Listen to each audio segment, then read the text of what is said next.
All right. Like an hour and almost 30 minutes later, we start the podcast. Sorry, that was my fault. Yeah, you terrible person. How dare you? Okay. So which trash episode do you want to talk about? I'm sorry, what great episode do you want to talk about first? You can pick. You're the one who wanted to review it. I'm here for the ride and the Which talk. one do you think? Which one was the least? I mean, which one was the best? I mean, I liked episode 10. All right, let's start with 9 then. I knew he was gonna do that.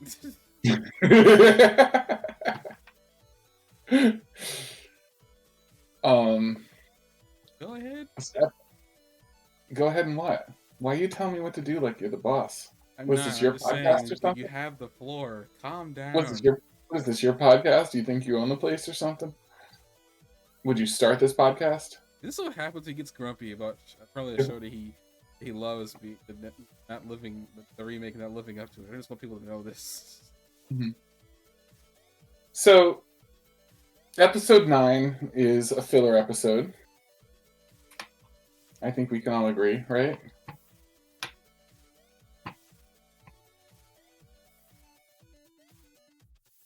Sorry, I'm just trying to remember if there was anything that sequential.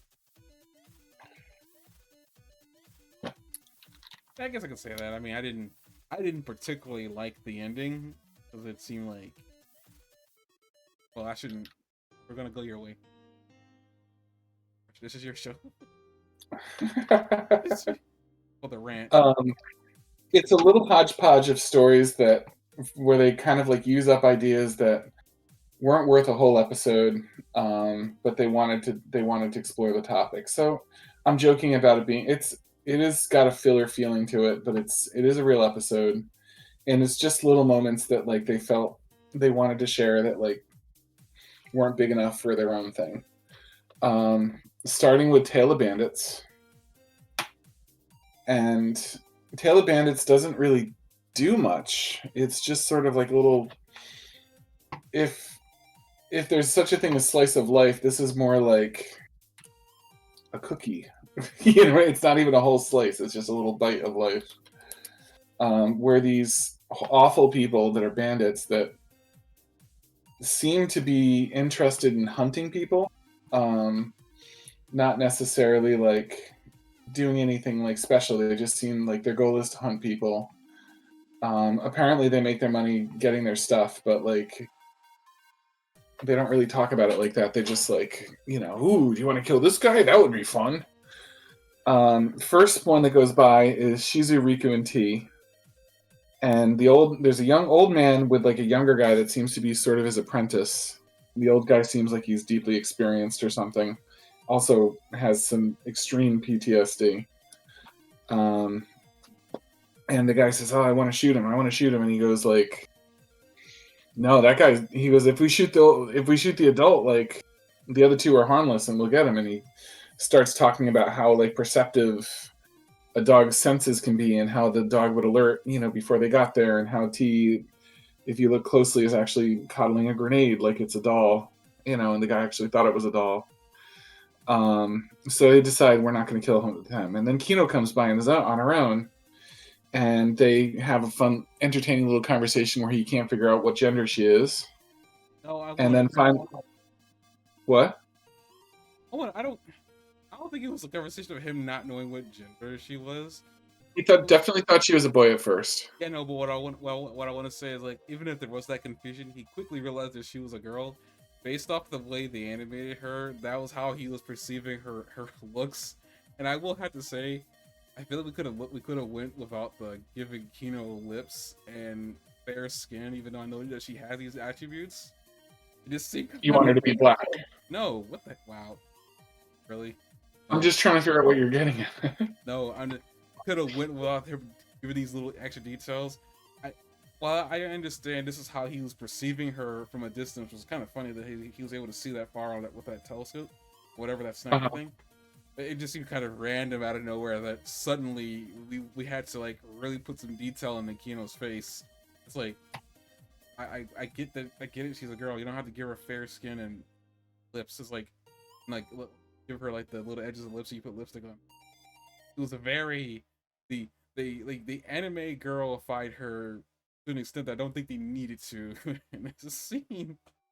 And it was Mhm. just and it was just to get the point across that he thought she was cute. I That's funny. could have went without that. Yeah, That he was that started getting turned on. As soon as he figured out she wasn't a boy, he was like, well, then she's obviously cute if she's not a boy. I'm sure we've all had those moments but Kino's kind where of really a there, tomboy. you sit there and you start wondering, is that person hot or is that person a boy? That's definitely a conversation we all have, right? No, usually it starts off if that's a girl or a boy, then the conversation comes up. That's You're like, should I be attracted to this person or are they a boy? I apologize for deviating us off this topic. I just want to get that point off because I remember that's what I was thinking when I was watching. Like, I understand Kino's girl. We don't need to like harp on this character who Mhm. I can tell just wants to bone her. It's just, And then it turns out that the old guy met the master back in the day. So it's super ironic that now he's meeting Kino. And when he remembers the master, he freaks out, has like a PTSD episode, and goes to hide. And they don't end up getting around to killing anybody or picking anyone to rob, but they must do it at least a little bit successfully because they're still alive, and that's their job. And that's it. There's no questions. It's not especially funny. It's not especially lore building. It's not especially um, dramatic. It's just sort of a little moment that they spent on their anime. I mean, did you get anything out of it? It was just sort of like a little curious moment, right? yeah, I guess it would just show that there are other people in the world. I mean, like, when I want to harp on episode, it's that in a minute. I'm doing these one at a time. There's Gotta. 6 of them, There are 6 of them now. including the There's end. 6 in the episode. Good lord. There's 5, and then I have the end credits as a separate. So there's 5 and an end credit. I'm counting that as 6 for now. The end credit is at least as significant to Kino's journey as this little tale was, so it deserves a moment. I guess. Do you want to move that end credit discussion to like that to be discussed episode 10? I feel like that can be discussed on its own, doesn't it? Really necessarily to be included in the episode, considering how disjointed as you have brought up it is. I mean, I was just going to mention that it exists mostly. I mean, do you have a lot to say about it? He just says follow your dreams in like 12 different ways, right? No, I mean, if you read the beginning, it talks about the creator literally puts that in there. Funnily enough, it seems like the creator was the reason why this particular animation exists. But it looked, at least what I was able to pick apart, it just looked like they were teasing that there was going to be another anime. Like Maybe. apparently, by the time when they had made this animation, volume 7 of their story had dropped. So, if they All were right, well, thinking, apparently we're talking about it now, so let's just go ahead. I thought you'd be excited to be the possibility of another anime. I didn't pick up on that. I'm rewatching it right now while you talk because I didn't pick up on that. I feel like it was saying is like they had like they were hoping for another animation. Yeah. It looks like, so let's talk about it now. So it goes to a black and white and a unique I'm going to turn closed caption on because I don't have headphones like you do. Or I own them but I don't use them. It goes to black and white, which in my opinion is supposed to symbolize them driving into the manga, which I assume is black and white. Because it looks like they're driving on pages of manga kind of at certain points, and like at first they're driving over a bridge with clouds and stuff like that, which might be them like transversing into the world of manga. Let's see. And the credits come up in a mixture of Japanese manga and English letters and words. Kino's at a campfire. It was just pure coincidence because the only reason I started watching it is because I was like, oh, it looks like they have a new ending animation and I wanted to watch it. It's kind of cool when she's driving on the world, and then they pull back, and the road that she's on looks like kind of a gun, and her face is in the background. That was kind of cool. Kino, is there even a country out here? Who knows? I was hoping you did. And she's clearly driving on like what looks like the moon, but has like Japanese words on it. So, um, Well, I have I to. get the feeling that, hey, where are we headed? Straight. It looks like they're driving on a manga that's also the moon.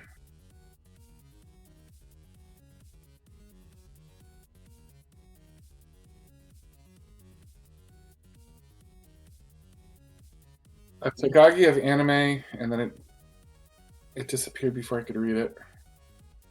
Wait, where did the message go? Why did I completely not see the message? Good evening, all you watching Kinos Journey to the Beautiful World, the animes. That's right, I'm the author, Ichi Stiksawa. I butchered that, I apologize. Thank you very much for watching this anime, and yes, this is my anime afterward. It was 2003 when I wrote in Kinos Journey 7. My dream is to have animated afterward. Yes, the book came out when the first anime broadcast. Huh. Wait, that doesn't. Hope that it was translated correctly. It was in 2003 when I wrote Kinos Journey 7. My dream was to have it animated afterward. Yes, the book came out first anime. 2003, so I'm guessing you're talking about the original anime. Mm-hmm.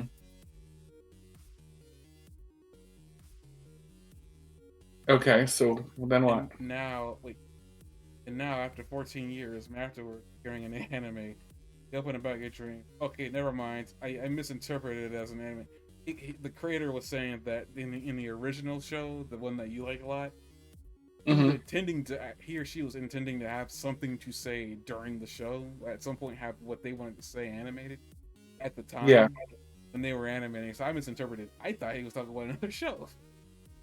Never mind. Mm. But apparently, yeah, it was like, their dream finally came true 14 years later. So I'm guessing they might have pushed for the new animation. I'm guessing.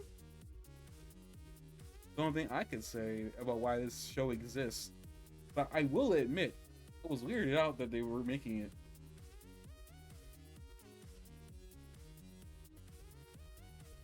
And he's just saying in a different way. He's don't give up on your. Tell others, say them out loud, put them into first, keep saying whatever you can to realize them. Someday, somewhere, with the help and understanding of many people, those come true. Okay, well, what you're seeing right now is. But it sounds like the point of this particular remake was so the creator could get their words animated. Mm-hmm. Which is kind of sweet, you know. Not that I have an attachment to Kino's Journey, but I'm pretty sure people who watch this have an attachment. That's a nice little thing. People who like the original didn't get when the first one came out. It's strange. I wonder why they didn't allow the person. Kind of curious. Why give it to them? Why give that to them 14 years later? That doesn't. I'm happy that they got it. It seems kind of strange. Yeah, it's such a little. It's kind of a nowhere thing too. Like they don't really have anything to say. Country of anime afterward, winter 2017. Kichi's fella. It looks like something they just wrote like on the back of a napkin in the bathroom or something. It's not like particularly like they didn't have much to talk about. I think they just wanted to say thank you for watching their show and how much they appreciate it. I think that's all that really was. I don't think it's nothing. I think it's just it's something sweet that if you watch the anime, I think you watch both of these animes, you catch on to that, and it's just them saying thank you for watching the original and thank you for liking my stuff enough to watch the remake, even though you already have vehemently said that you prefer the original over the remake. Like, I now that I've had time to recontextualize what I thought this person was saying, I do still think that's awesome. I think that's cute. Not many animators or manga creators in general get to influence the anime And by that I mean a lot of times animators from the studios change things up, and people who read the manga and watch the anime see those changes, and sometimes they're for the better and sometimes they're for the worse. It really depends who you are. um in some cases they do what Bleach did, which is like the manga creator gets to add in things that he didn't add in to the original manga for time constraints. That still weirds me out. But okay, that's not what I thought it was, but I still think it was a sweet thing for people who watched the original. Again, me, I have no attachment towards anything, so I guess this ultimately means nothing to me. But like, I think it's kind of sweet that this person had a dream to have their words in the anime, and it took 14 years after the original run, but they finally got a chance to have it.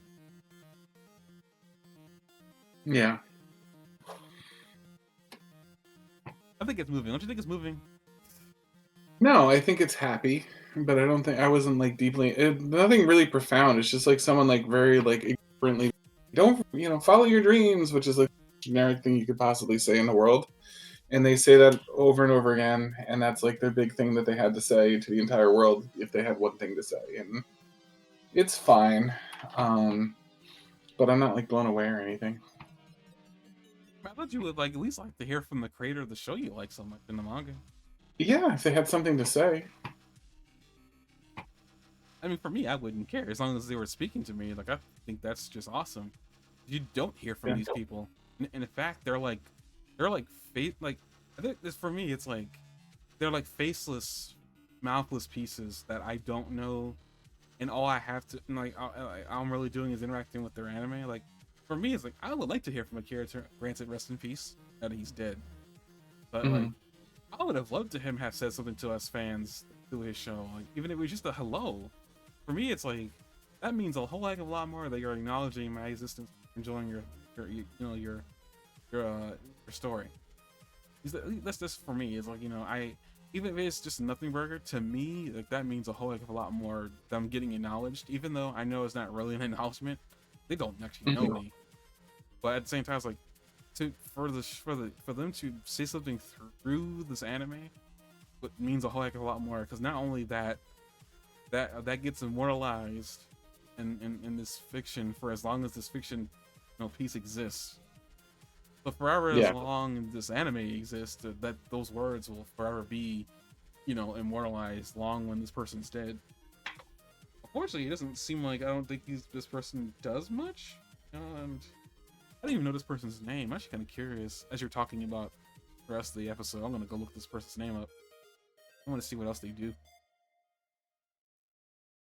Because at least now I can put a name to something I'm not all that interested in, but having a name means a little bit more.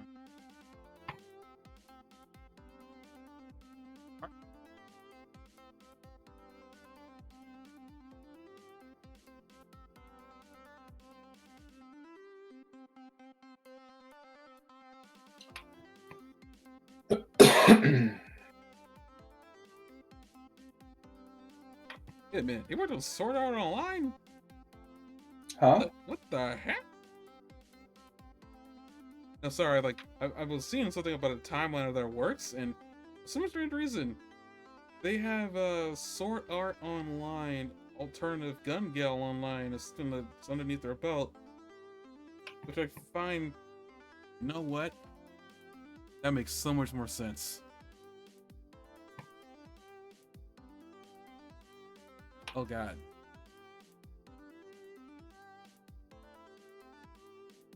Like I know why I like the new anime a little bit more. What is that? It's like the animation is. I think instinctively I watched Gun Gale or whatever you're gonna call that, Gal Gun or whatever, before some time ago, and there's a character, I think his name is called Kirito. That's a different show altogether, but like he comes into this when he jumps into an MMO, and this MMO turns into a girl. At least on the outward side for a little bit. Like his hair and his face look girly, but his body, as far as I can tell, doesn't look that girly. But basically, there's a couple of characters like that have short hair that are really good at shooting a gun, There's like one that's using a sniper rifle, and there's one that's like using just a regular handgun, and then there's also a character. The character uses a sword for the most part. There's a couple of elements in Gun Gal that kind of just like, I guess for me in my brain, I guess tickled those parts of my brain. It could be the people who animated that also animated this remake.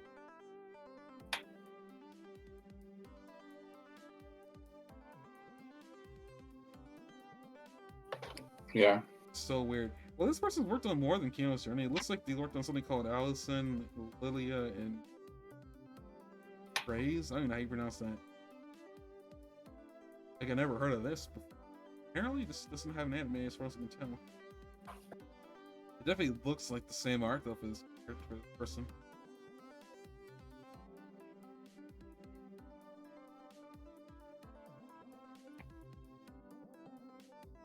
Oh, it's another adventuring. Huh. Too bad this didn't get animated.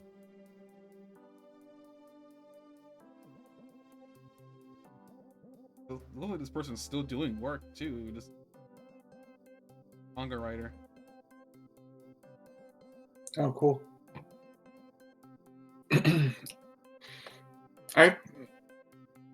I wish. I'm assuming the manga isn't available in English, or I might actually try it someday. Probably Franken.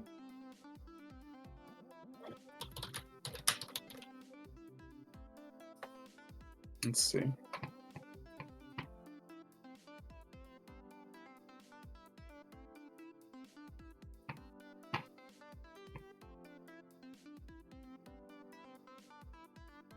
So far, I'm finding all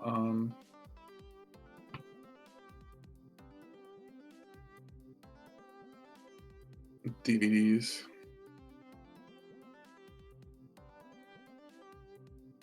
Here's a paperback.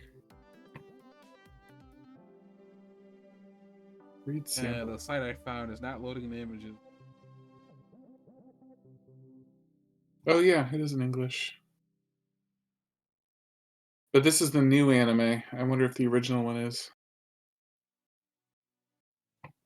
Because this one's got Riku and Tia and stuff like that. I guess the new anime would have. It was published in 2021 though, so that would probably be built around the new anime.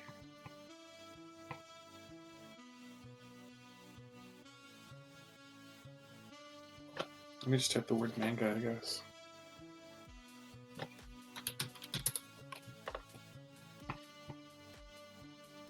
I'd want to get like some from the original anime, like from the original series, not like the 2019 and forward stuff, because I'd want to see the real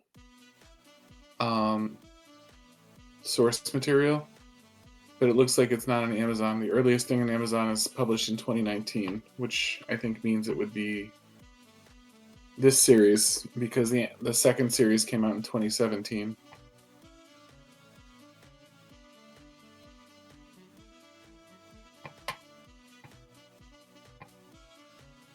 So that's a shame, because I wouldn't want to read the new stuff. I'd want to read old stuff.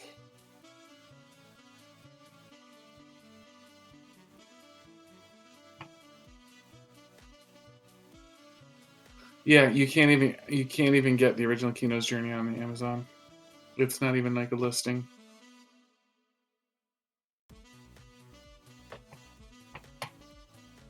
So anyway, that's the end credits. It was kind of cute. The second tale in this I think is probably the one that was most compelling to me. Oh, I want to really quick. I've been looking at the customer say for what you were talking about earlier. The customers are saying that it's a faithful adaptation of the original light novel series. So this is the original. This is the original source material. What is the book series that you said was published in 2019? People are saying, oh really? People are saying that this is a faithful adaptation of the original like light novel series. They're talking about the light novel series. Oh. Apparently, the manga is a faithful adaptation of. Just think customers find the book visually beautiful and appreciate its faithful Yeah, adaptation here it is. of the Yeah, original light novel that series. came out 2006. Kino's Journey came out 2003, so that's still later. But maybe it came out in 2006, but it's like a reprint. Let's talk about the one that you had to get illustrated in 2009. Came out in 2019. Good lord, there's a lot of them on here. Yeah.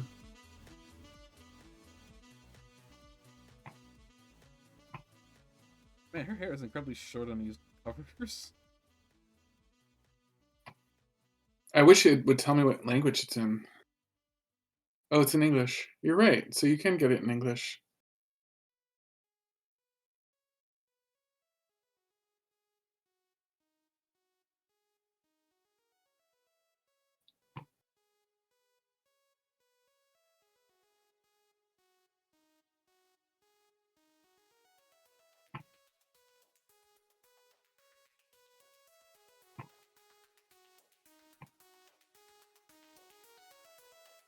Oh, looks like somebody agrees with you on the take of this new anime.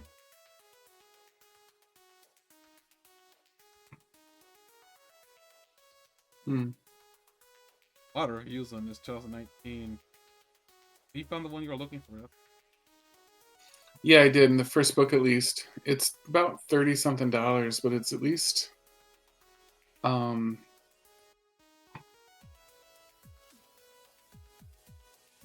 it's at least the original. We'll go back to buying manga off Amazon. I already bought a few things I haven't read yet. I'm gonna put it on my Christmas wish list. I can try to find more manga because like I was literally collecting. Like at some point I don't even know when I did this. I started collecting. Homie Can't Communicate. Really wanted to read it. I got around to finishing volume 2. For the record, I have volume 3 has volumes 30 to 32. Volumes like that. Mm. So I'm sitting here like, one of these days, if I ever do want to complete that long, I have yet to even start reading some of this stuff.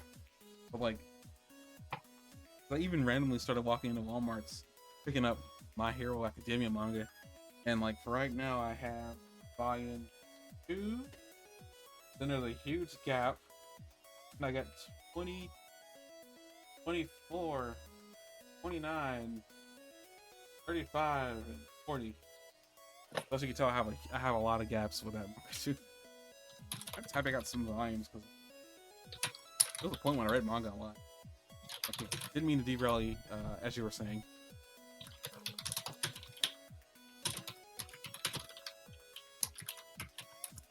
You're fine. The town where Virtue was.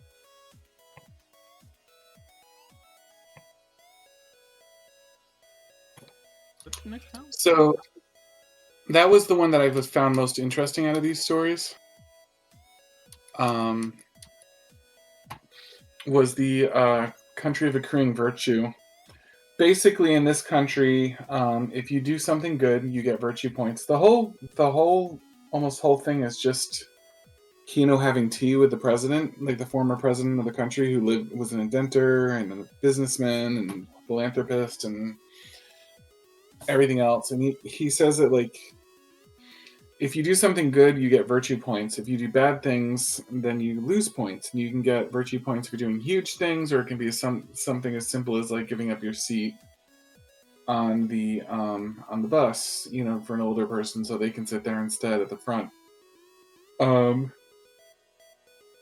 maybe sit instead of having to stand, or something like that. The former president wants to cash in his points because he has enough where he can kill somebody. And as he's talking to Kino, he finally admits, I was gonna make you the person that I was gonna kill, but you've been holding your gun the whole time. And she's like, yeah, I have. I agree, And she learns everything he tells her so casually. Like she's looked very calm about it. he tells him, you know, that he was going to kill her, and she's like, oh, you know, thanks for the intel. I guess she's just not afraid in the slightest about this situation, but she's also not interested in killing him in self-defense, so she's trying to navigate out of it. But she's very calm about it, which is weird. Weirdly calm given the situation, because she might not be in immediate danger for her life with this one guy, but like at the same time, like if she kills the most good, highest virtue point person in this entire country, I have a feeling that, you know, she'd be in deep shit. So I thought it was a little weird of a take for once. I know I criticize this Kino for being too emotional compared to the original, but in this case, she just has no reaction, which is, I don't think, consistent with what this character would be like. Anyway, so what I thought about this was it, you know, and then he decides he won't kill her, and then someone comes up and says, "Oh, will you like, you know, will you hold my baby for me and touch his head and give him good luck?" And he's like, "Oh, maybe I could kill a baby." And then he picks up the baby and he's like, "No, I failed. I didn't kill anybody." And he changes his mind. Apparently, at least for the moment, about wanting to kill somebody at all. He's just like, "I failed to kill somebody." So I thought it was interesting because it raises a lot of questions about the nature of goodness. Um, should good deeds, like if you do something fantastic, does that redeem a bad life? You know, do terrible deeds does a single terrible deed ruin a good life? You know, like the law would have you do in like the United States, for example. You could be the greatest person in the world, but then kill somebody and like go to jail for the rest of your life.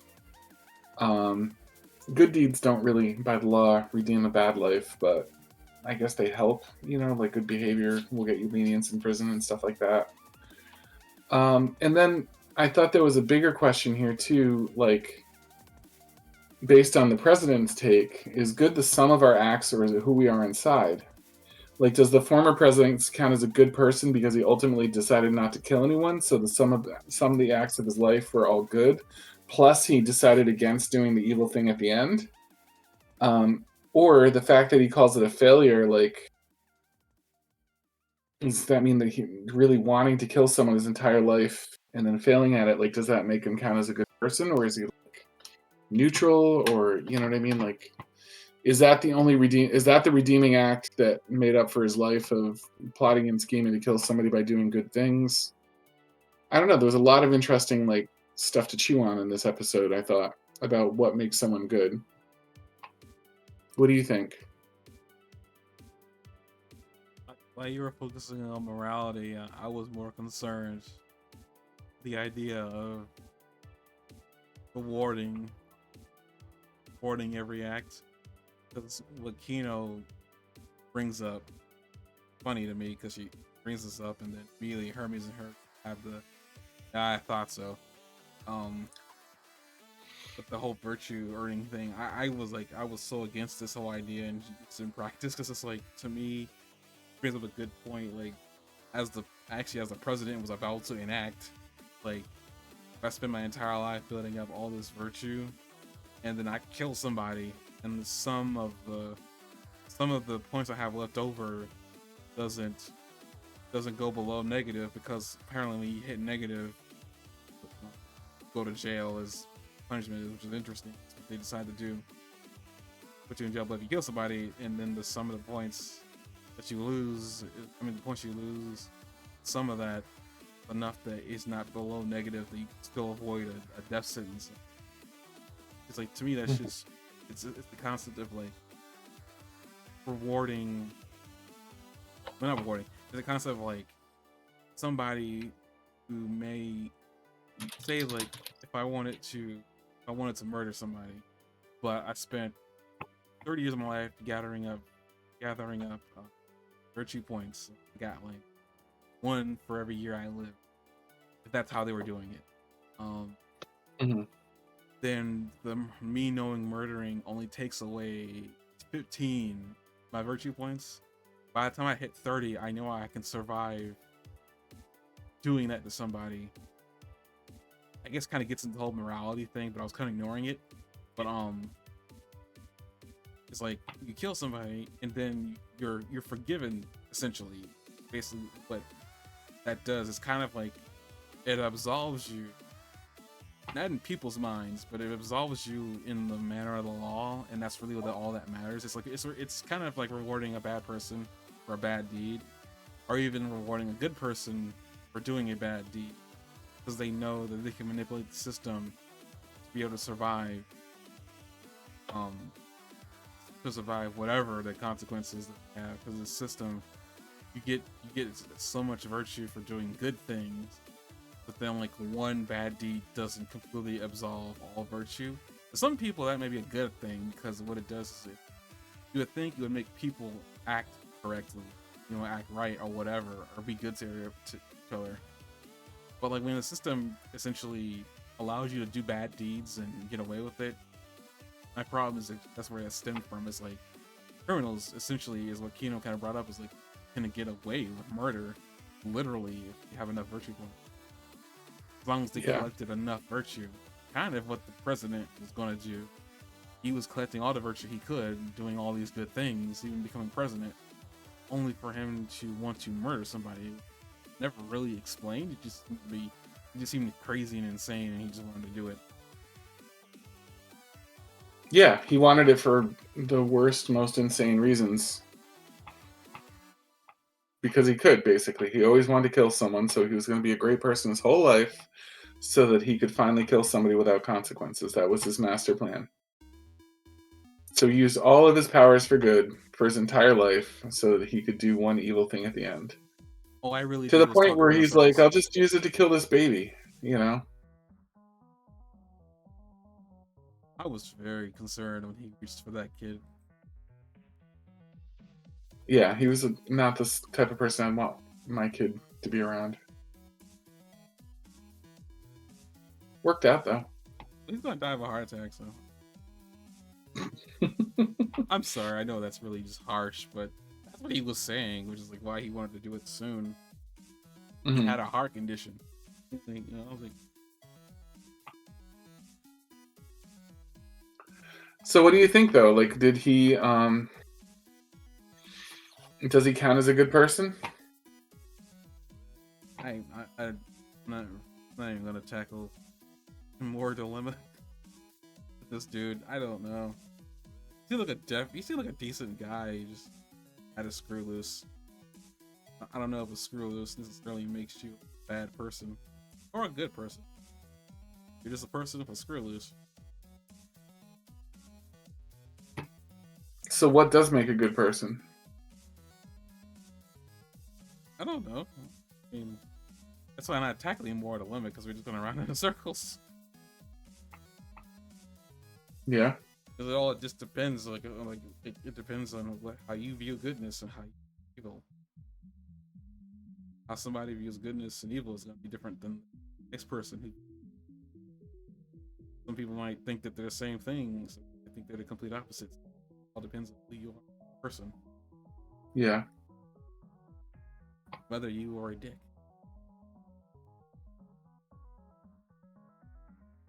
I was going to add on something. I'm not going to, because the heck knows how it's going to affect the podcast in the future. What? No, I'm not saying it. Free speech is on attack. That's what I'm gonna say. Listen to this in the future. You know, talking about future me. But that virtue thing, like, does come into play too. Like, I don't like that virtue thing. That's really what I think about it. could Trump kill somebody and get away with it? Could he just straight up kill somebody and get away with it? Do you think? He did it. He got away with it. Who? Him. Who's him? I ain't saying his name. I'm not going to jail. Oh, what we were talking about earlier? You said his name. I just say yeah, it was him. I said the word Trump, and him. You said he got away with murder. Yes, that Trump got away with murder. Dang it.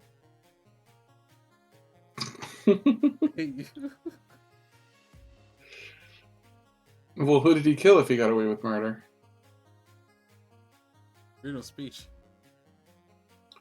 So like let's step away back in the hypothetical. If he just like walked out in the streets of New York City and shot somebody in the face that he say it wasn't even like for any reason. He just like I want to kill somebody today and he just walked out into the street in New York City and shot somebody in the face. Do you think he could get away with it? Yes. I'm telling you, he's gotten away with worse. I mean, let's okay. Playing around with your game hypothetical. Up to that point, he's done. I think. Yeah, philanthropist at some point. I feel like he gave New York City that hotel. Gave DC that hotel. Honestly, if we're going by the roles of crazy town that does virtue and currency, Trump, I would say, gotten like at least 30 points, 15 points apiece for both those hotels because they serve people. That's a decent thing for him to do, regardless of his own moral quandary. Those are nice things to do. Trump's school, regardless of how bad that was a nice thing to do in the moment. So he would have gotten points for that. If I had to be real, those 3 moments of decent humanhood probably give him enough virtue to possibly get away with it. Again, I don't know how they're rewarding certain deeds. I only guess that he's sitting at 45. Maybe if killing somebody is 30 points, then yeah, he could survive killing somebody. So I feel like even in reality right now, he could. I'm not gonna get that. Mm-hmm. I think maybe. I think more. I would say more than a 50% chance he could just walk out in the street and shoot somebody. So like, I thought it was very interesting because as an aged in an interesting way kind of commentary. Do you know what I mean? That the person in there happened to also be the president. Do you know what I mean? Because it made me start thinking in that, and I'm like, I wonder if the president could do that, you know? And I think he probably could. You know what I mean? I don't know how much infrastructure there is in place still that maybe would try to stop it, but I think there's a really good chance he could.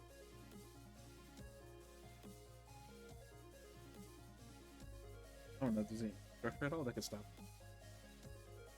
Right. I don't know. I don't know if it could or it couldn't, but there's like, without getting too conspiracy theory or anything like that, I think that there might be enough in place to just let it happen. He just hasn't gotten around to it, or it's not worth the trouble or something. Because it would still at least be inconvenient, you know, if it happened.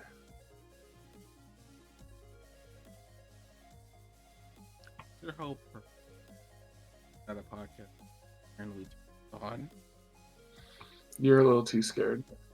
We're not saying anything bad anyway. We're saying that we think it could happen. I don't think that would really upset Trump if he heard us saying that. Feel lucky for the dumbest reason. I think he'd had plenty of things that upset him more than that, though. But yeah, so that's interesting with the virtue points. Like, those aren't specifically virtue points. Like, you know what I mean? Like, it didn't happen from doing good deeds, but the idea of virtue being like a currency for power in a lot of ways in that world, you know what I mean? And how power can sort of overshadow like what's good, you know, or what's right.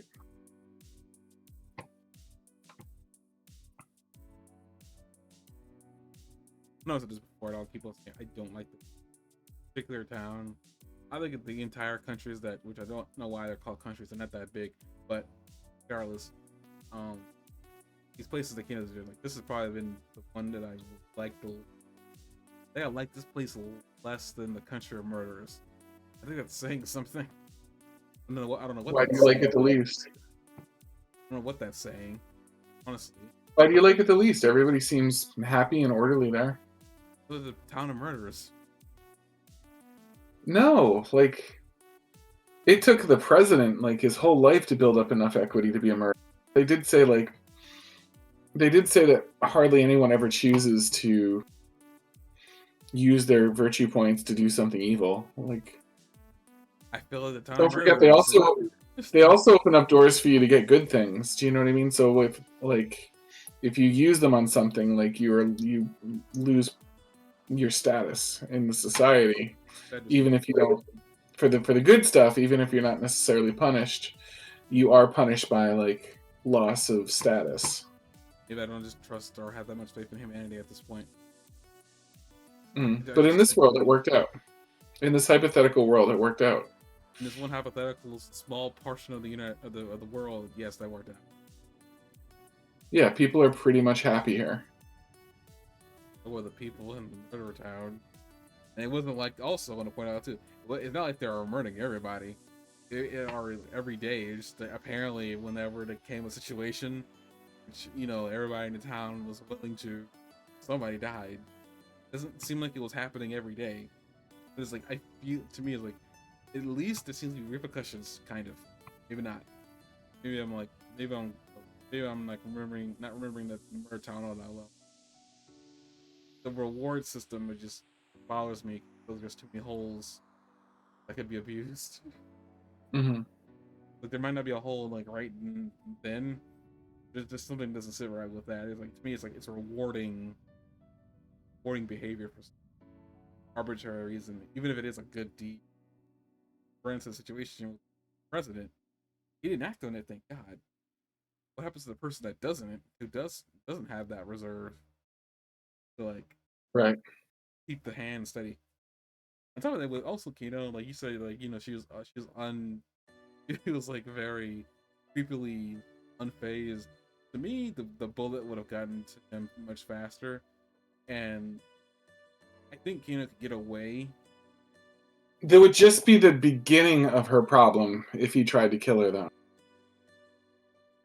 think she could just get away. She just wouldn't be able to come back to the town. Hmm. And granted, she doesn't come back to towns anyway. Like at the same time, like used to kill and gets out, and that's it. Never hear from her again. Town continues on like they normally would. They just now have a wanted poster for a girl they'll never see again. Yeah, I guess. It's not that much of a problem there.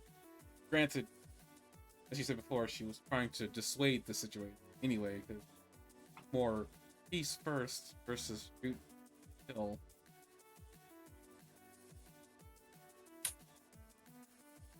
Yeah, I get it. She effectively diffused the problem. She probably could have shot her way out of there anyway, even if she had. But I still think it's something. It would have been a problem. Do you know what I mean? It would have been the beginning of her problem. It wouldn't have been like the end of her problem. I feel like the problem is not that big of a deal. I'm pretty sure that's why Kino even grabbed the pistol. I think a person, if there was a problem, the person realized that, as you said before, she could shoot her way out of it. But I feel like even without the gun, she probably could have gotten the way out of it. She could have shot the guy, and then gave the pistol, and moved on before anybody was none the wiser. Hope Hmm. that her and Hermes were at the gate before people realized what happened. That's just my Hmm. thesis. He's a competent gunslinger. To me, it's like at the same time, like that guy and the knife. To me, it's like the knife.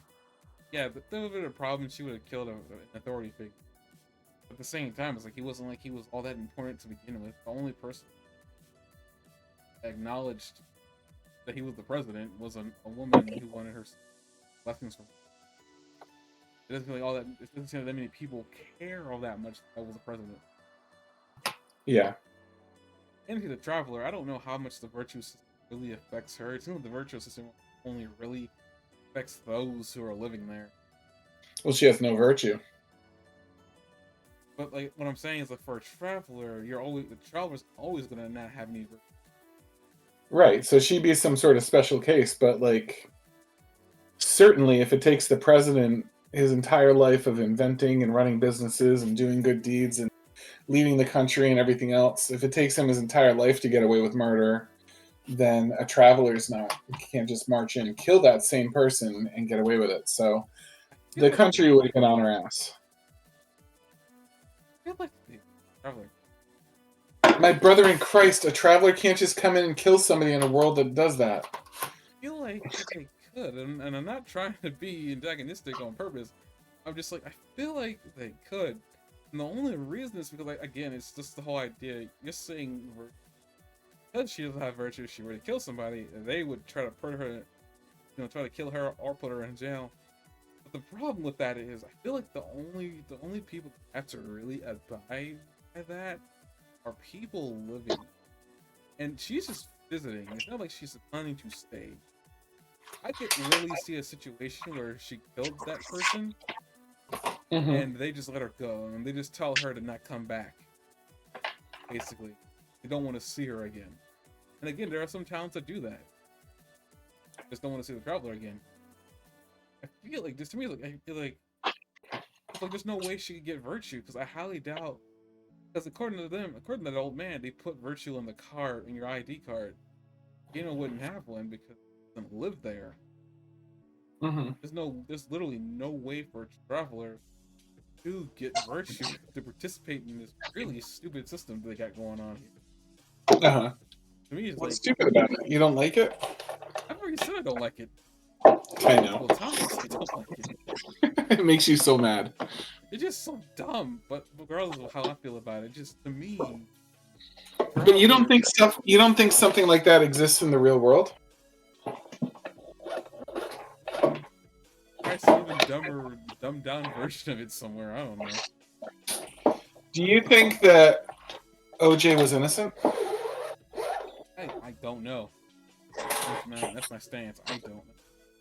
Do you think that OJ got a more fair trial because he could afford one? Some people believe they didn't get a fair trial at all. Do you think that his money gave him a better chance of winning the trial? Was he really? Did he have a lot of money? I thought he was an athlete or whatever he was like during that time when he was on trial. I think as a consequence of the trial, he lost a lot of money. But I think because he wasn't found guilty of murder, but he was found something that meant that he lost a lot of money. I mean, I'm just gonna say this: black guy with money is different than a white guy with money. I don't. Okay, OJ was a tough one because I thought it was one you care about because it was a black guy, but I'm trying to keep racist. Do you think anybody, like someone you've never met before, that's rich, has a better chance than a poor person of getting quote unquote justice or quote unquote fair trial? I think a person with money has a better chance of getting out scot-free from anything that they do. Right. So isn't that like virtue points? Don't we? And that's why A lot of the things, right? A lot of the stuff they were talking about there is the type of privilege that exists in the real world, isn't it? Like, being an inventor or a businessman doesn't get you virtue points, but it makes you rich. And being president doesn't necessarily make you rich, but it does give you lots of privileges. You know what I mean? They're all virtue points in this world, but like in our world, like you'd get like the president can pardon himself and he can commit crimes according to that law that was passed, right? He can not be. So he's got virtue points, basically, right? You know about that law that was passed, right? Or that was passed saying that the president can't be found guilty of a crime? I don't think that was a law. I think that was just like a Supreme Court acting judgment specifically on Trump, but just as a side effect, that's what everybody else took from it. I think it was an actual law that they passed. That's more dangerous than just the idea. Here. But on the idea of virtue points, Article 3.S3.5.4 criminal prosecution presidential immunity and presidents. I think is the one that we're talking about. But here is the Wikipedia article on it, which will make it much simpler if you're curious. I just linked to it in the Discord.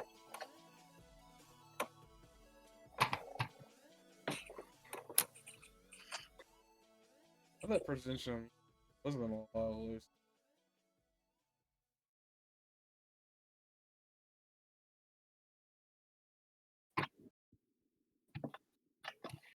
Oh, I think I remember.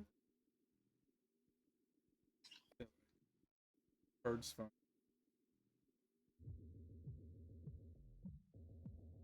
I see they have an auto purge button and I never have control when it gets pressed. Mm-hmm. So for official acts, he's immune. Unofficial acts, he's not immune. But official is a really vague term. You know what I mean? They could wiggle a lot of stuff into that word official. If this is a sitting president, Yeah.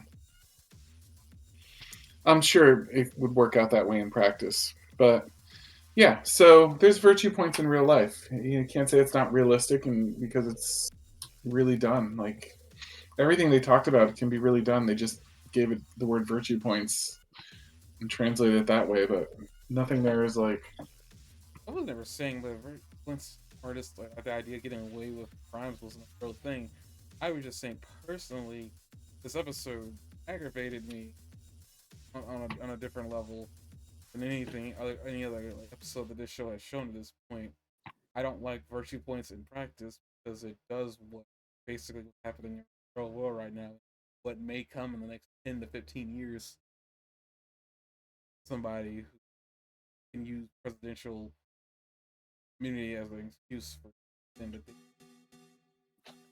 that they want to do. The mm-hmm. idea that they were using virtue points here is just aggravating me. I was like, I don't like the idea. All that just open up holes that honestly were never really a problem to begin with.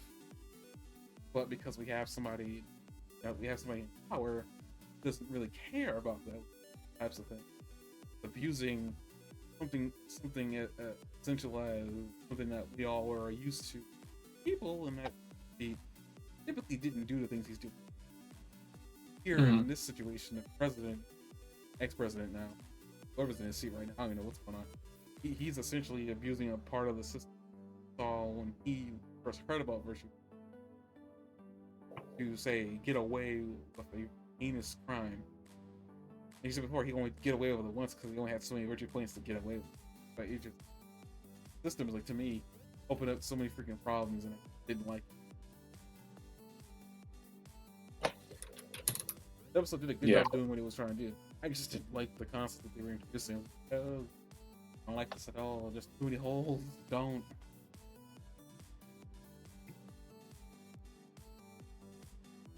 Okay, let's move on because we have 25 minutes to cover a episode and a half that usually takes us about 2 hours. Luckily, the rest of these are kind of silly. I think the memories one is kind of like I could talk about that for a minute. But Country of Cooking is just absolutely a slice of life. Kino stumbles across a country where everybody loves cooking, and it seems like their tradition. It seems to be that when somebody comes to this country, they decide that that person has a say in the national recipe, or at least they do for Kino, and then the next person that stumbles along. Kino's decided to be a master chef. Hermie says she's a bad chef, which is weird because in the next episode she makes food and everybody loves it. Her recipe is terrible. It's equal parts chili peppers and chicken. And everybody that eats it just basically passes out. And Kino sort of talks herself into the idea that maybe they did love it and that was their way of showing that they loved it and it was delicious to them. And Kino even like is in denial deep enough where she's like, well, I didn't mind it. So obviously it's just a silly episode, very out of character for Kino, who seems normally like she is a seeker of truth, you know what I mean, and observing things in their truest, purest form. even this version of Kino, I think, is like sort of a truth seeker. So it was kind of weird for her to be in such denial about it, but it was supposed to be a harmless, fun filler kind of episode. So that happens. And the next traveler decides to use less pepper, but wrap it in fruit, chicken wrapped in fruits and vegetables, which sort of an improvement, I guess. And they call it the mild Kino's chicken dish. And then, of all people, Shizu just happens to be one of the next people in the country, and they ask him what he wants, and he never picks one. And it's a cliffhanger what Shizu might eat or not eat. That's all I have to say about that. Do you have anything? That was kind of funny that person, like he's somehow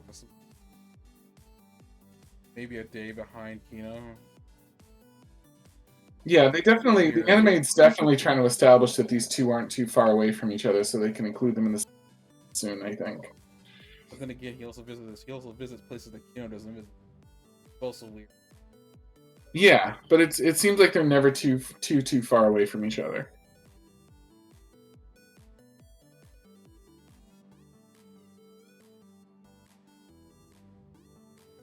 That's all I had to say. Okay. Next one, T's wish. T, the little psychotic little girl. That sweet little girl like that. How dare you? She shows up, and they have this wall where they stick everybody's wishes to with 3 statues, and the 3 statues they have a completely unfounded, unfact-based belief that it grants wishes. What they're doing, and that happens in Japan, not sticking it to the wall. I don't want to say it's a religion, but it happens around Christmas time, around December, where like there's like it's New Year's. It's New Year's. It happens on New Year's Eve, where like they have wishes, and try to get them granted throughout the next year. I don't think they believe it really is gonna happen, but it's like I think it's one of those New Year's resolution type of ideas. People come out and they go do that kind of. I think this was a really weird take on that, but like I know that happens. Yeah, I just thought it was a cute thing that they were just doing, and not over there. Okay, yeah, and wishing wells, and every culture has some irrational, birthday wishing on candles and wishbones. Every culture has some set of irrational things that they believe grants wishes. So she doesn't believe in it because she's a psychopath, and it's to her, it's pure little girl. To her, it's not even fun to have like the, suspension of disbelief that maybe it will work if you hope hard enough or something. So she just wishes that everybody else's wish will come true, and everybody gathers around her, praises her virtue as a saintly, selfless person. And even Shizu says that's great that she did that, and she's like, dude, they're not going to come true either way. And that's the end of that one. So basically, they just establish another little piece of how T is a lovable little psychopath girl. Is that you're a psychopath? Absolutely committed to calling her a psychopath. Yeah, medically a psychopath. I don't want to say she's introverted. It's just that she doesn't like show a lot of emotion. I think that's fine. Like in some characters, that's actually horrible. She walks around cuddling a grenade. Did you see her life growing up? But she's still a psychopath. Just because there's a reason she's a psychopath doesn't mean she's not a psychopath. I don't think that's a psychopath. I think that's a bad word, man. Just for her. Oh my god. I feel like she could get over it. She thinks that grenades are cute and cuddly. That's cute. I mean, dangerous. Oh my god. Then you think psychopaths are cute? No, just her specifically. You do. Your type. You ship psychopaths with you. I'll look up psychopath really quick because I really don't want that weird. You continue. I'm just gonna look up really quick. Well, I'm gonna go on to the next one after that. Do you have anything else to say? Her wish that everybody else just gets their own wish, which was going to happen whether or not or not, given the premise of the situation. A wish that's going to happen is going to happen, and you don't need to have an extra wish to wish that it's going to happen when the whole premise is the wish is going to happen. You're spelling the right word. I really hate that word. Why? Why? Because like now all I can think about is 100% correct word. Jeffrey Dahmer. Yep. I don't like that for her. I'm sorry. I gotta find another character to get myself connected to like after that. Now there's very few characters in this dang show at this point. As for anything else, nope, I had nothing else. I think it's cool that they went into a town and for some reason Shizu decided to disappear for a few minutes. Come back and it's like, okay, I'm done. Where the heck were you? So, in the next mini episode filler, it starts out with Master telling Kino the only possible lie that can be told about the country that she's headed to, which is that she'd never forget it. Because it's the only thing you know about that country. Forgot it. That's the only thing you know for a fact. And exact thing, word for word, she said was, I will never forget it. And I'm like, you forgot it, though. That's exactly what you did. You forgot all of it. Every single piece of it is what you forgot. But it's what she told her. So Master was straight up trolling the shit out of Kino. Yes. Maybe you can interpret what she says on it. That she'll never forget that she forgot.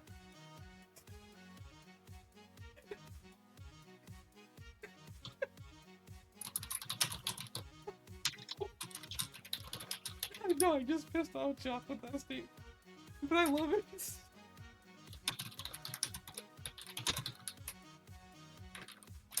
Because one thing she also said word for word verbatim was that couldn't tell her what it was like. That wasn't a lie. If she couldn't. Yeah. What couldn't she lie about? I'm sorry? She couldn't tell Kino what the city was like. Because she couldn't. Right, because she forgot it. So instead of being honest and saying that it wipes your memory, she said, I will never forget it, which isn't even ironic because... No. You never forget that she forgot. I feel that's the part that she was saying that she never forget. Yeah, it's a stupid little riddle, isn't it? So Kino shows up at the country, intrigued by this unforgettable country that Master wouldn't talk about. And travels straight through the country. Travels in, travels out. It's nighttime now. 2 days later. Because suddenly the 3-day rule's back, which we've absolutely, clearly, and definitively not had, and I've talked in great detail about in previous episodes. Now the 3-day rule is somehow back into effect for no good reason. It's suddenly a thing. Hermes is going to be really surprised when she stays somewhere for different number of days than 3 days again. As happens in the next episode. And Kino was allowed to have 2 messages in envelopes for herself, which Hermes infuriatingly tells her about one at a time. One is her explaining to her that her memories are erased by a drug, that she was allowed to visit, but they didn't want anyone to know anything about the country, so when she left, she had to erase her memories. Hermes remembers everything, but refuses to tell her because he promised, or it promised, I don't know what gender Hermes counts as. I want to make him a male. And Kino drew a picture and was kept that with permission, which is a little odd, but I guess it's a nice little friendly thing they did, that she was able to draw a picture with her and her friends that she will never know. And that's sort of the absurd episode that I, despite my narrative on it, I kind of liked. This is my favorite one of the list. Because it fulfills everything it needed to fulfill. It couldn't have been a longer episode and been better. And I like the idea, do experiences matter without memories? Do you think so? Yes, like, if you have an experience, does it matter if you can't remember it? Yes. It does. Because I need to know that I experienced it. Like, so as much as I was poking fun at the whole her forget, I actually was pissed. Like, I sat there when I literally, not even kidding you, I sat there watching as she went in, then she came out, and at first I thought, she U-turn? This village just put her on a U-turn? Only for her to find out that she went in there for 2 days and came out because she couldn't remember. To me, like, to me, this episode would have been a little bit better if we just saw a little bit of what she did in there. Because to me, I would have loved knowing what she did and her not knowing. To me, the audience knowing what the character doesn't know is so much more of a fun thing for me. Because it's like, oh, they'll never know. And I know all the things that they did know. Like, they hit all of that. I'm like, to me, I called it at first a lazy writing, but that's not lazy writing. I just didn't like the fact that we had the wool pulled over my eyes. They pulled the rug from underneath me, and I didn't enjoy that. Like, I didn't like it just from that point of view. I think it's a cool idea that you go in there and look something. They totally Men in Blacked it. Basically, what happened there. Yeah, entirely. They totally Men in Blacked it, and I did not like that. I'm like, seriously, whatever. I mean, what it is. They don't. Would you have visited that country? No, like, why not? There's no point. Why? Basically, it's a nebulous part of the world that doesn't really exist. Because when you really think about it, who's gonna know about it? Like, how do would you skip your sixth Christmas? Would you be willing to skip and have not happen Christmas as a 6-year-old? I hate you. Exactly. I don't have any experience from that. I really don't. What are you talking about? I don't remember the experience. I hate this episode in general because it's a philosophy statement. But that's the cool thing about that question is, like, there are plenty of good memories that you value and cherish. Good experiences in your life that you value and cherish, even though you can't remember them at all. Like, if somebody came up to you and said, I will give you $300 if we can erase your mother ever reading you a children's book when you were a baby. You'd be like, no, fuck that. I'm not giving that up for $300, but you don't remember it. But you still wouldn't give it up. Or at least I don't think you would. Couldn't tell you if I even remember that or even remember the experience of that happened. A good portion of my childhood is like from toddler up to first grade. I don't remember too much.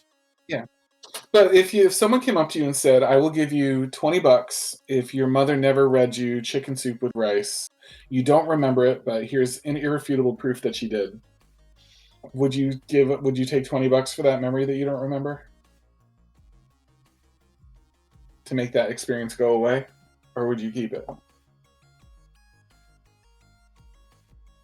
Part of me so wants to take $20 just to be rude to you right now.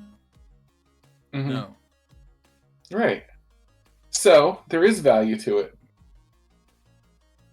I hate this part of the episode. I'm just like that's not like, I legitimately would have loved knowing what she did, even if it was so small, like little random animation. Hey, you got a picture. I don't know what happened in that picture. It was like a little girl that drew it. But it's a small little random animation. I want to just know what was in this town that they're so secret. This is literally the worst kind of country to have. A country that nobody knows exists. But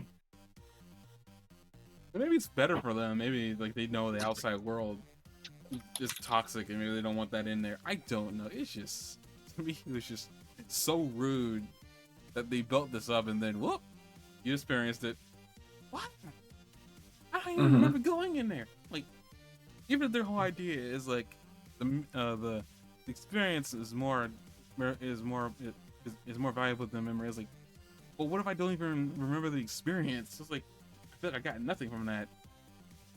Like, it's like eating chicken noodle soup, but not actually eating chicken noodle soup. There was just nothing in front of you the entire time. But sometimes just knowing that it happened, even if you can't remember it, is important. Right? You still got no experience from it. That's what I'm talking about. Like, you don't have the experience from that. What did you get from it? Like, maybe she did keep the experience, or muscle memory, or something like that, right? Maybe like the happy feeling stayed with her, even though she like doesn't remember what happened. I don't know. She didn't seem happy when she read that note from her past self. Yeah, she had no idea what was going on. I agree with you. Like, I think what's worse, to get off the topic of the town before we move on to episode 10, I think what's worse, and I thought about this a little bit too much, is like, well, what if, this is just a I'm pretty sure this does happen to people who have hallucinations, but like, I think what's scarier is having yourself break from your consciousness only for it to tell you that what you experienced either did happen or it didn't happen. Like having an Mhm. hallucination and the hallucination telling you this isn't happening. I think that's scary because at that point you're experiencing two existences at the same time, even though you're not really. It's just your brain trying to snap you out of it. But it's Mhm. just, to me, that's scary because the moment that your brain tells you that this ain't happening, but you think it is, like that's like what's happening. To me, that's the scariest bit. Mhm. Like having that note tell her what happened in there, I think would have caused me to have a breakdown if I saw that. So I'm like, what Mhm. happened? I think that would give me a mental breakdown. I'm like, was that me? That couldn't have been me because I'm me. Like basically, that portion of you is gone forever because erased due to a drug. Mhm. What's an anime that you absolutely hate?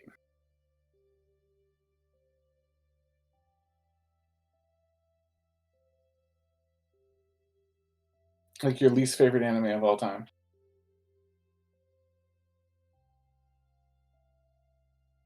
And you can't say Kino's Journey.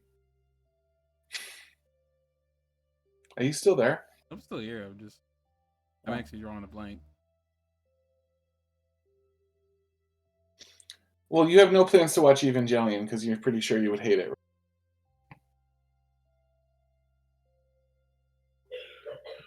I don't know how I feel. If somebody said they'll give you $5 to watch Evangelion, would you watch it?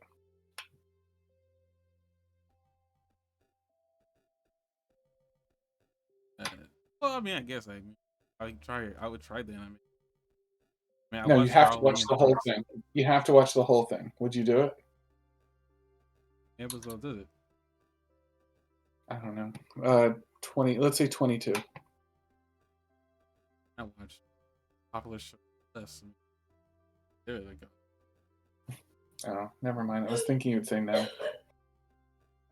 depends on Um, what mood I'm in and when that question is asked.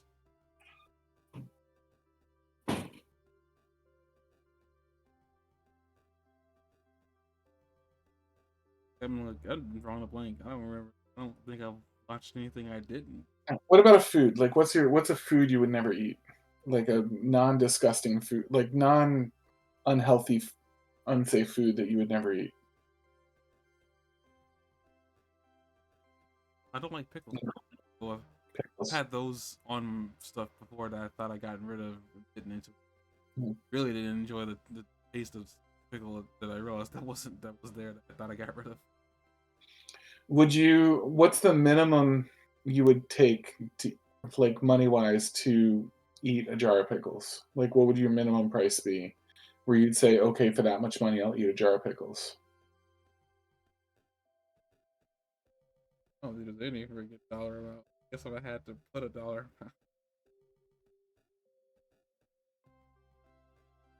I would for less than $100.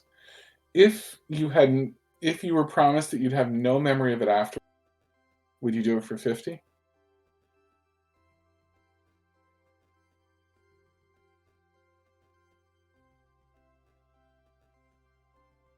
would the taste of the pickles still be there? No, you'd have no memory of anything. There's nothing left over. You just know that you ate pickles for $50. Taste part of memory? There'd be no aftertaste. They would, when you came back, your body would have fully digested the pickles.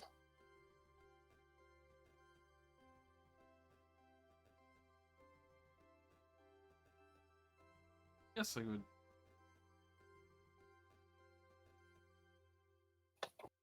Yeah, that's interesting. I just find that super interesting. That's all. I don't know. For me, it's like I can finding it difficult with books. I don't know if that's like I still had to consume them. But I you were read going to consume them for 100. So what if you?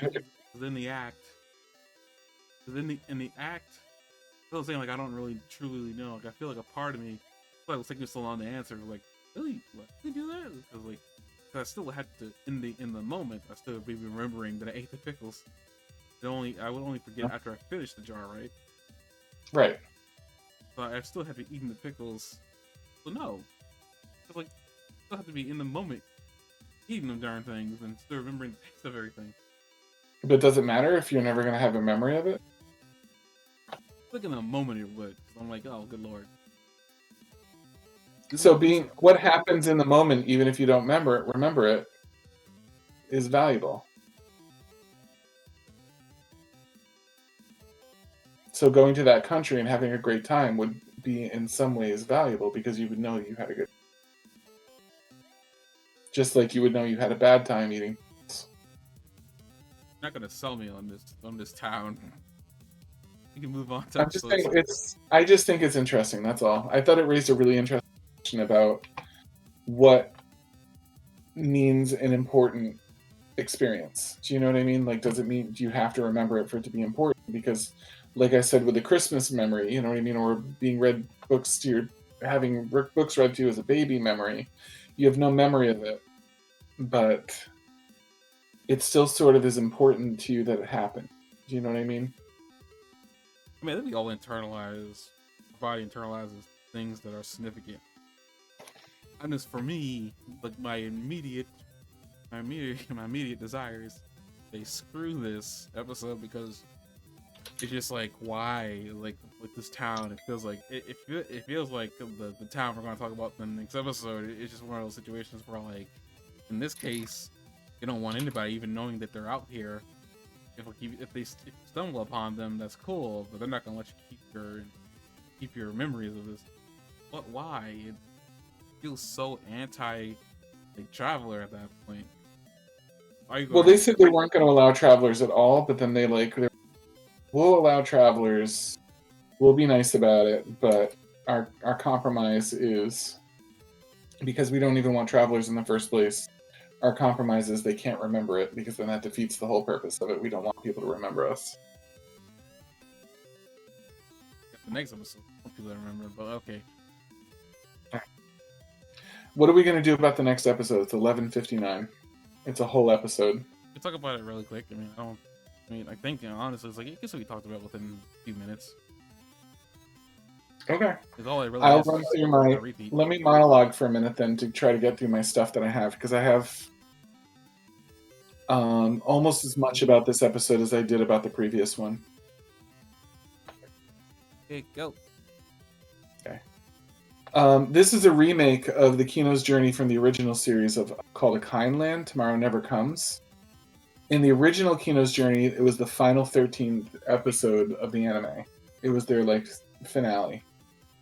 One really interesting thing about this is in the original one, they spent the whole series with the 3-day establishing the 3-day rule with Kino and that she was aloof and that like she throughout the entire series she has many different situations where she has an opportunity to connect with somebody or have somebody be part of her life or bring somebody with her or something like that. And through the whole series, like she repeatedly turns down connection, turns down love, right from episode 1 with the Land of Visible Pain, where that guy wants her to stay with him and live in that house with him, and she turns it down. All the way through to the end of the series, like she turns down anything that would tie her down or make her burdened by connection to another. And in that series, you also have Land of Adults, right? That comes, halfway through the series instead of after this episode. And Land of Adults gives the background of Kino having worked in a situation that's very similar to Sakura, where she worked at an inn. and was like an innkeeper and basically had the same life that Sakura had in a lot of ways. I find it interesting that this episode is very clearly set before episode 11, which is this series Land of Adults. So in this one, like, she doesn't have that connection to Sakura like at all, or any reason to have that connection that you would know about, because we don't know that she lived almost the same life. So I'm interested to see why they did that in this one, that they put it before, and how Land of Adults is going to play out with a Kino that, you know what I mean, has already been established from a kind land. They're real heavy on the foreshadowing in this. Like right from the beginning, she's talking about what other people have said about the country, and she said one guy even said he hoped it would burn. Sakura, the name of the character, translates to cherry blossom. And in the original series, the name was Lily. Kino's original name before she took the name Kino, was the name of a flower that she said, if you said it differently, would be like a taunt, like a mean thing, if you just pronounced it a little bit differently. I don't know if Sakura has some sort of twist in Japanese where like you pronounce it differently and it means something dirty or something. But with like Lily, and when they taunt her, they're like Lily, silly, Willy, Lily, and stuff like that. Like, it's a stretch, you know what I mean? But the writers had to do something with it, I guess. In this one, like I said, I don't know what Sakura means, but they don't talk about how the name reference there would have been a connection to, which would have been a further connection between Kino and Sakura, that they don't establish in this one, that they established in the original version. The gunsmith recognizes Kino's gun. I wanted to watch this episode again, but I didn't feel like digging up my Kino's Journey DVDs, and I couldn't find it for free online. But I believe that Kino obtains a gun in the original one too. So that was interesting. That also goes back to, remember when I said you could watch these out of order but still have an idea of like how to piece them down to make an order out of it? You know what I mean? There was a Pulp Fiction kind of structure from the movie Pulp Fiction where like you could theoretically sit down and take the Pulp Fiction movie and like put it in chronological order, but it's not in chronological order in its current form. That's how the OG Kino's Journey was, that like everything was out of order, but there were hints about certain things, like when she got guns, you know what I mean? That like anytime that she has this gun that she just got from Kind Country, you would know that that episode appeared after the Kind Country episode because she didn't have the gun until then. So it's starting to look like they're piecing that together like that, even though it was kind of like not what I thought was going on at the beginning in the first episodes. But we're starting to see things like that where there's chronology and flashbacks and moving forward and stuff like that. Even stories of the master, you know what I mean, that obviously happened before Kino was even on the picture. I thought it was funny when they were going over the story of the history of the country, when they're lost in the woods and one of the women screams out like, "Whoa, there's fruit falling from the trees!" Like she didn't know that that's where fruit came from at 808. It just was super contrived and stupid and silly, but I got a kick out of it. This Kino connects much less with Sakura by far than the original Kino, who felt a deep connection and was going to break her 3-day rule to stay there for an indefinitely long amount of time because of her connection with Sakura and wanting to stay. And in both cases, in this one, she does decide she might stay a couple days more. She said not like longer, like indefinitely, like she did in the original, but like in both cases, the guards say like, "No, you can't stay longer. Like we agreed to 3 days." And in both of them, Hermes is surprised that she wanted to stay for more than 3 days. But we've seen many times in this anime, staying for 3 days was not the rule for her. So it was like a hard and set rule, like absolutely 100% in the original Kino's Journey, and not in this one. But for some reason, Hermes is still acting like it's unusual, even though there's only one mention in the previous 9 episodes of her staying for 3 days. Sakura's parents in this one casually suggest that, sort of hint that Kino should take Lily with her. in the original anime, and then Sakura refuses to go. In the original anime, Sakura knows that the country is going to die and chooses to stay there knowing it was going to die. This one, she doesn't know it's going to die, and the parents allow her to stay with them and die with them, which raises all sorts of moral and personality questions about the situation that weren't really brought up in the original anime. That I thought were sort of maybe a little awkward, unnecessary. That like they built it that way.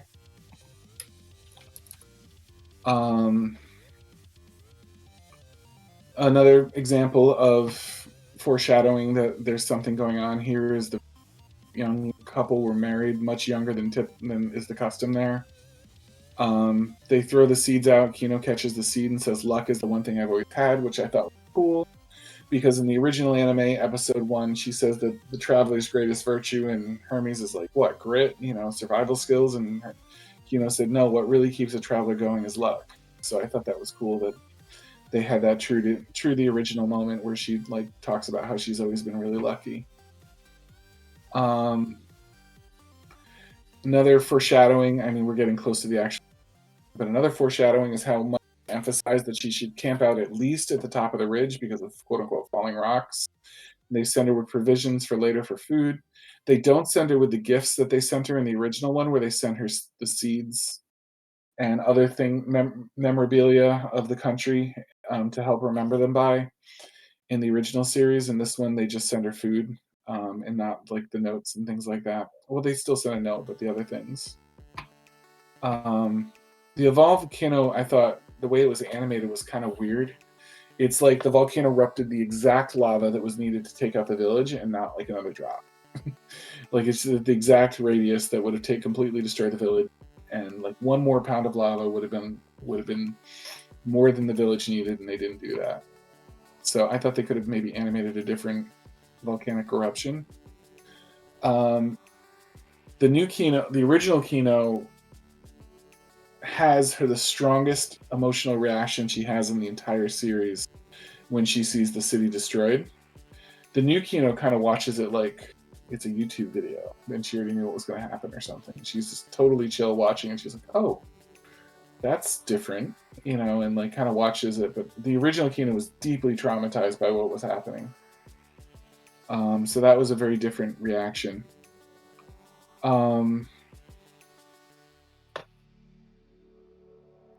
I thought it was an interesting parallel that Shizu took in T and Kino almost took on Sakura. Like they almost both took on a little girl. And then tying into the previous episode, so they live their entire lives being shitty to travelers, and then at the end they were really nice to one traveler. So were they redeemed? How are their virtue point? And that's all my notes. Did you not see that there was a little baggie of a seed from the wedding thing from the little girl? And then yeah, I did. The note that I literally think said in the original that she anime, wasn't gonna need that. Which I think in the she knew she was original. gonna die. Oh, sorry. Oh, I see what you mean. Like a hint there that she knew she was going to die. Yeah. Maybe. Why Yeah. give that? Why give that to Kino? If you didn't know that she was gonna die, that giving that to Kino wouldn't have signified anything. It would have been kind of dumb as like gave that to her. Like she begged, Sakura begged, well, not begged, but she said that she never got one, and Kino helped her get one. At the very least, there's no point in me hanging on to this. Take care and don't forget about us. So yeah, that does hint that she might know. The parents certainly didn't know that she knew. So the moral question still stands, but that is an interesting little twist that I missed. And then Kino, I feel like Kino is still. I don't know how we were watching the same episode, but I got a different viewpoint. I still feel like she kind of had like an emotional reaction. Like I wish I could show you a still of her reaction in the original, it was like horrified. She was absolutely horrified in the original. I'm not saying she was like. I'm not gonna say that she was mortified here. I know she was shocked because she said that her lips were, drying. Also, I want to point out that it wasn't lava that killed that village. It's interesting detail because like uh Wasn't lava, it was magma or no, something? it wasn't magma. It was literally it was a I wouldn't even call it a downdraft, but apparently I had looked up because like Hermes called it he called it a pyroclastic explosion or something like that. Do you see the picture I just shared Give in that girl a Discord? steak. Dude, that was Kino's facial expression when she saw what was happening. That's absolutely 1,000% different than what happened in one. That's like deeply, deeply, deeply traumatized. I'm not a huge fan of that art style, but I understand the purpose behind it. I don't need to be a Yeah. fan of it. Anyway, you see what I mean? Like that's different. That's not the face that she had when she saw it, and her recovery is immediate too. Like she immediately goes calmly reading the the note. You know what I mean? With cool green eyes and like not especially worried about it. It's a Yeah, she's a little. pyroclastic She's got a flow. sweat drop and her eyes are big, but like she could have been surprised that somebody was eating a raw lemon and still had a similar expression on her face. You know what I mean? Like that's not the kind of expression that an average person would have while a pyroclastic flow was wiping out an entire civilization. And apparently I even looked up because apparently this is what took out Pompeii. But fast moving, high density current of volcanic gas, ash, pumice, and hot lava. I guess Hmm. lava was in it. It wasn't exactly lava, so at least from the description of what they say pyroclastic flow is, Uh huh. doesn't excuse the fact that I guess it was just enough for like that. But I guess at the same time you can make the argument that it was just enough for Pompeii, then Pompeii got covered in Yeah. it when they disappeared.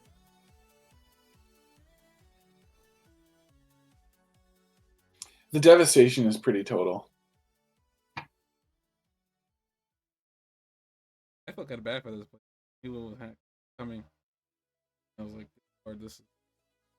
I still think the little girl knew, and a part of me only really says that because of the seed, but also the way she kind of like shrugs off her parents trying to get her to leave. Hmm. It was like it was clear to me that the parents were trying to get her to leave, but the little girl, I guess, caught on. But I'm gonna say that maybe she knew a little bit what was gonna happen. Maybe she, because according to the parents, they found out that this place was gonna disappear within a year or whatever the number they said how many months that they had left on there, and they were hoping to have a traveler come sooner, but fortunately there wasn't. And she showed up at the last three days that they had alive. Hmm. This possible little girl probably found out somehow. But I guess with that ended here, and we're well over our time. But I only tried to push this further because not on next week, and then I think the following week my hero comes back. I could be Yeah. wrong. So we've got work to do. I didn't want to like push this to that. Let me just check really, in case I'm wrong.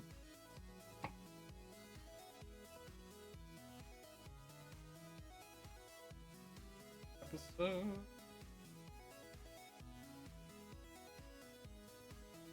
Here. What do you think of all the notes I took? Oh, I thought they were good. I mean, like that last one, I didn't expect you to have that many notes. Oh wait, Um, I had a lot to say about it partially because it was a remake. October 4th. I'll probably have a lot to say about the next episode for the same reason because the next episode will be a remake. I only realized after you said that it was coming. I was like, oh dear God, it's gonna be a remake. Hmm. That's kind of weird. Yeah, it'll be Oh, never mind. I thought that was I thought that was a Wednesday for some dumb reason. Like it's October 4th. That is literally the weekend we come back. Well, the week before the wait. How do we skip next week? We did a podcast on Monday. Yeah, that'll be after. My Hero will let have aired its first episode coming back next week on Saturday. Yeah, I didn't want to push us waiting for this episode till then. I also suspect that we'll be going back to format for My Hero because My Hero will be coming out every week. Cool. That's fine with me. I think it will be. I don't know. But I'll deal with that then. Okay, we're all over time. Good night, everybody. See you guys in 2 weeks again. Good night.